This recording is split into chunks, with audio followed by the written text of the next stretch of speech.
पेपरच्या बातम्या तथ्यहीन असतात असे वक्तव्य केल्यामुळे आमदार प्रकाश सोळंके यांचा माजलगाव येथील डॉक्टर आंबेडकर चौक व शहरामध्ये पत्रकार संघाच्या वतीने निषेध करण्यात आला।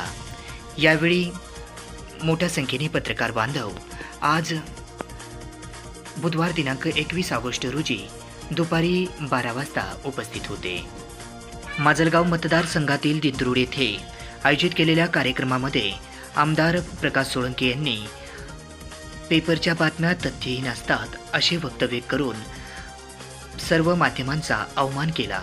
याचाच निषेध करण्यासाठी आज माजलगाव या ठिकाणी पत्रकार बांधवांच्या वतीने डॉक्टर आंबेडकर चौक तसेच शहरामध्ये विविध ठिकाणी बॅनर हातामध्ये धरून प्रकाश सोळंके आमदार यांचा निषेध केला।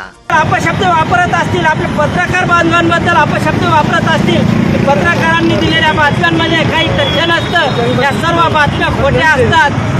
बातम्या पेपरमधून छापून आल्या, त्यामध्ये कोणत्याही गोष्टीचं खरं नसतं। ही लोक मंडळी जर असं म्हणत असतील, यांचा या समितीच्या वतीने सर्व कमिटीच्या वतीने पत्रकार कमिटीच्या वतीने या ठिकाणी जाहीर निषेध करतो। मतदारसंघाचे जे आमदार विद्यमान आमदार आहे प्रकाश सोळंके यांनी जे काम वक्तव्य केले दिंडूरमध्ये ते निषेधार्थ आहे। आणि प्रत्येक वेळेस जे आहे तर आम्ही पेपर वाचत नाही, पेपरच्या बातम्या तथ्यहीन असतात असे बोलायचे।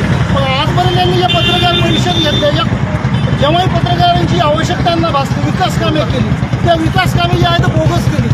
आणि विशेष म्हणजे पत्रकारांना पत्रकार परिषदमध्ये बोलवायचं आणि तेव्हा जे आहे त्यांच्या खोट्या बातम्या यांनी प्रकाशित करायला लावल्यात काय, ह्याचंही उत्तर प्रकाश सोळंके यांनी द्यावं। कारण यांनी आजपर्यंत जे पत्रकार परिषद घेतली म्हणजे लोकांची दिशाभूल करण्यासाठी पत्रकार परिषद घेतली ना प्रकाश सोळंकेने, असंच म्हणावं लागेल। अशा प्रकारे पत्रकार बांधव आक्रमक झाले होते।